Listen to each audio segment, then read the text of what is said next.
India की युवा anchor Satya Singh आज विवाह संस्कार में दाखिल हो रही हैं।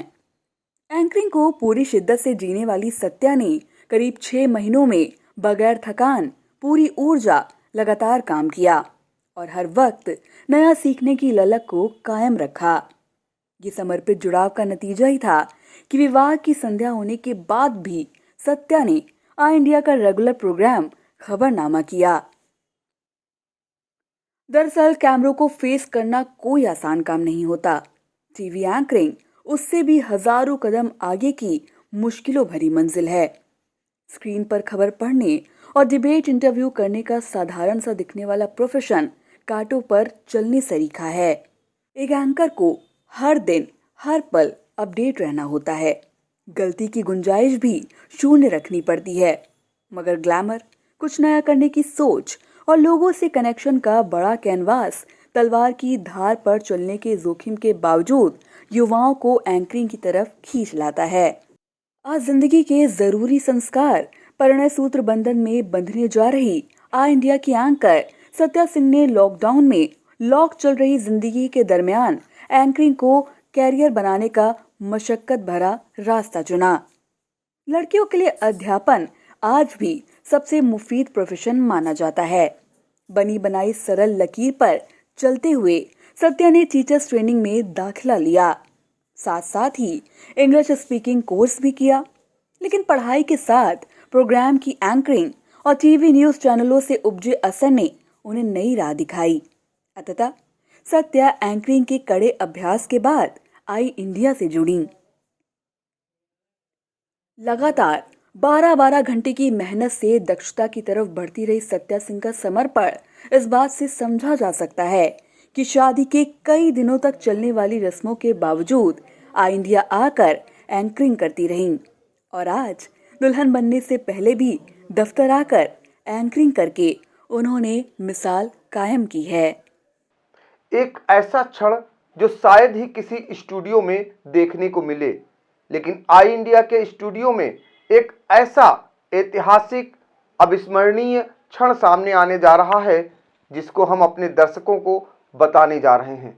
हमारे साथ मौजूद है हमारी एंकर सत्या सिंह और ये दुल्हन के भेष में है। आप देख सकते हैं अब से कुछ ही घंटे बाद ये परिणय सूत्र में बंधने जा रही हैं, लेकिन उससे पहले उन्होंने अपने काम को पूजा माना, अपने काम को प्राथमिकता दी और पहुंच गई सीधे आई इंडिया के स्टूडियो।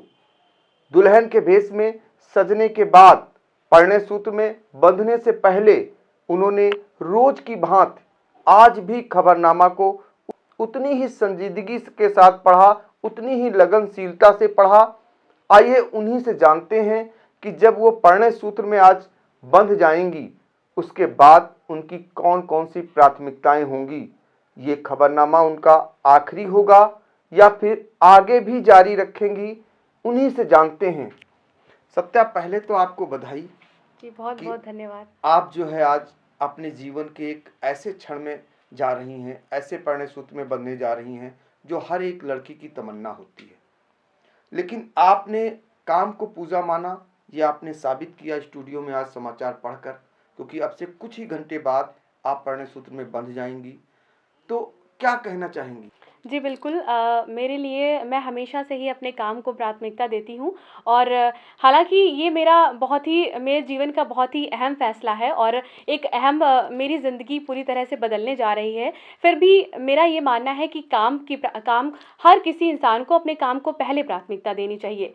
जी हाँ, और मैं हमेशा से ही मेरा आगे का भी यही मोटिव है कि मैं आगे चलकर भी इसी क्षेत्र से जुड़ना चाहूँगी, क्योंकि यहाँ ऐसा है कि आप लोगों की भावनाओं को समझ सकते हैं, देख सकते हैं कि लोगों के अंदर किस तरह की परेशानियाँ हैं, क्या हैं, और आप अपनी लोगों की दिल की बात को सुन सकते हैं। उनकी जो भी प्रॉब्लम्स हैं उसको आप सॉल्व कर सकते हैं। ये एक बहुत ही बढ़िया क्षेत्र है और जो भी इंसान इस जगह से जुड़ा हुआ है, मैं उससे यही कहना चाहूँगी कि ये मीडिया क्षेत्र बहुत ही अच्छा क्षेत्र है और इससे जुड़ने के बाद में मुझे ऐसा लग रहा है कि ये मुझे इसमें अपना करियर बनाना है और मुझे आगे जाना है।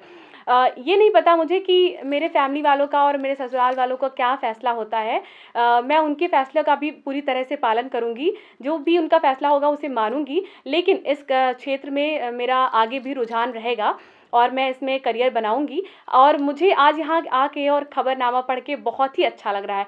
यहाँ आने के बाद जो मेरे अंदर का कॉन्फिडेंस है वो बहुत ही ज़्यादा बढ़ता है। लोगों से बातचीत करने का तरीका, किस तरह से आप लोगों की प्रॉब्लम सुन सकते हैं और उनसे बातचीत करके अपनी बातों को रख सकते हैं, उनकी बातों को सुन सकते हैं। यहाँ का मैं आपको बता दूँ कि आई इंडिया के बारे में मैं थोड़ा-सा बताना चाहूँगी आपको कि यहाँ के सभी लोग जो हैं वो बहुत ही ज़्यादा अच्छे हैं और सभी का नेचर बहुत अच्छा है। आपको बिल्कुल भी नहीं लगेगा कि वो लोग कहीं मतलब कहीं आप किसी जगह कोई किसी ऑफिस में हैं, सभी के साथ हमारे जो सर हैं उनका जो बिहेवियर है वो हम लोगों से बिल्कुल फैमिलियर हैं। और मैं आपको बताऊं कि यहाँ रहने से मुझे लगता ही नहीं, मुझे फैमिली की भी बिल्कुल नहीं याद आती। मुझे लगता है कि मैं अपने परिवार के साथ हूँ और यहाँ काम करते हुए भी मुझे बहुत अच्छा लगता है। और मुझे लगता है कि मैं यहाँ पे जब भी आती हूँ तो मेरे अंदर एक जोश आ जाता है, लोगों काम करने का और ज़्यादा मन करता है। इसलिए आज जो मेरी लाइफ का बहुत ही इम्पोर्टेंट डे है, फिर भी मैं अपने आप को यहाँ आने से नहीं रोक पाई और मैं आगे भी इस क्षेत्र से जुड़ी रहना चाहूँगी। आई इंडिया से मैं तो हमेशा जुड़ी रहूँगी और मैं सबको बहुत ज़्यादा मिस करूँगी और मुझे बहुत ज़्यादा अच्छा लग रहा है यहाँ पे आने के बाद। Thank you. तो सत्या सिंह ने आज आई इंडिया के स्टूडियो में ये ऐलान कर दिया है, यह दिल की बात रख दी है कि वह जितना सम्मान आई इंडिया का करती हैं उतना ही सम्मान अपने ससुराली जन का भी करेंगी, उनकी भावनाओं को भी समझेंगी, लेकिन उनके प्राथमिकताओं में, उनके दिल में ये क्षेत्र भी बना रहेगा और वो पूरी उम्मीद करेंगी कि आगे भी आई इंडिया को सेवाएं देती रहेंगी। तो एक बार फिर हम सभी लोग आई इंडिया परिवार सत्या सिंह को अपनी तरफ से शुभकामनाएं देते हैं। खबर आपकी, नजर हमारी। देखते रहिए आई इंडिया।